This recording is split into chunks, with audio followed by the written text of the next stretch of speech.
experienced this feeling of trying to plant seeds to no avail? G'day, my name is Leanne Shawler and I'm a creative who paints and writes fiction.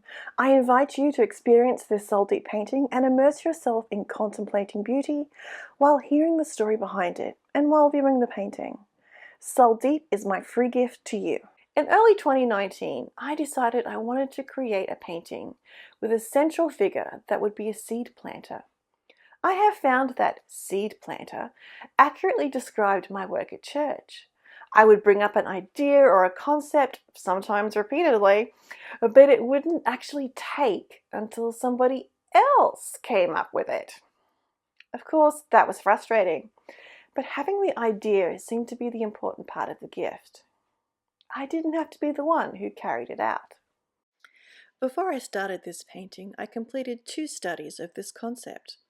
The first was on a gel plate background in watercolor, and the second study was an oil pastel portrait. I began with fluorescent paints as a first layer, again harking back to Hallelujah Anyway, and a failed attempt to use a gel plate as a stamp. I found joy in adding high flow white paint and scraping it across the canvas with a catalyst blade. It was fun and it softened edges and colors. I prepared gel prints on translucent deli paper and I glued some of that onto the canvas, which finally achieved the look I'd been hoping for in that first layer. I laid down some sheer color and then sketched the face, adding some white stenciling. It felt like the whole thing looked too blocky and not organic. I used acrylic ink to paint in the face, like the watercolor study I had done. Sketching large was difficult, so I found myself making some corrections on the fly. The seeds were initially meant to be pouring out of her hands, but I'd drawn those hands a bit weird, so I replaced them with a bowl with a labyrinth mark on the inside, and the seeds spill out of that.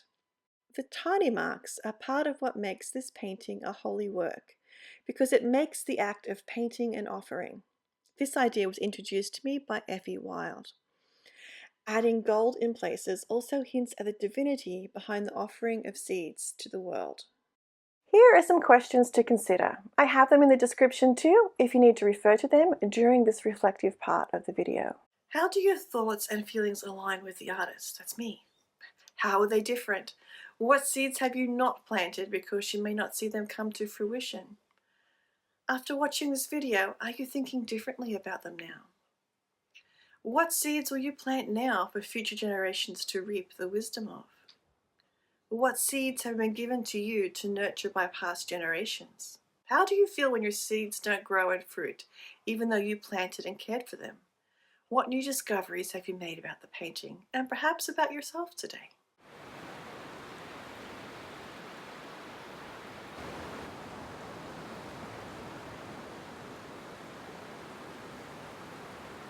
I would like you to take a few moments now to ground yourself and bring yourself into the present moment.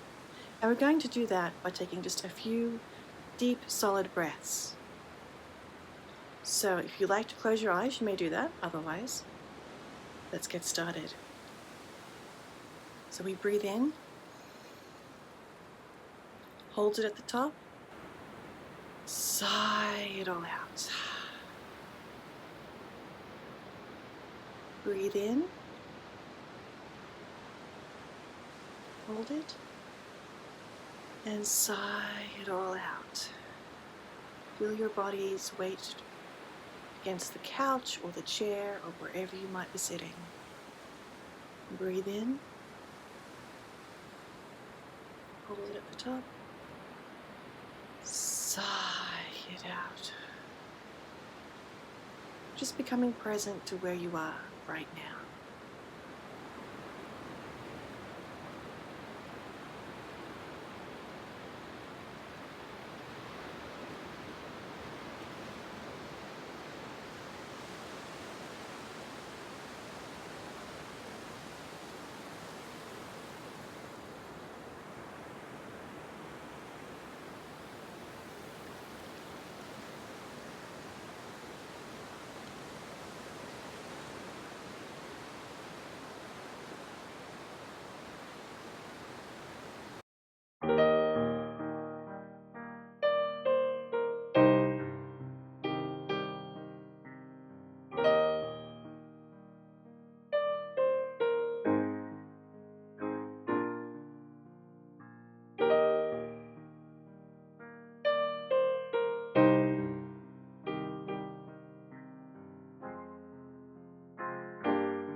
Take the time now, if you can, to respond either to the painting or the journaling questions, or whatever your heart and soul brought to your attention during this time. What did you see? Share in the comments below. Did you find anything new? Don't forget to subscribe and enable notifications when the next Soul Deep video goes live. Thank you for watching, and I hope to see you again soon on this Soul Deep journey.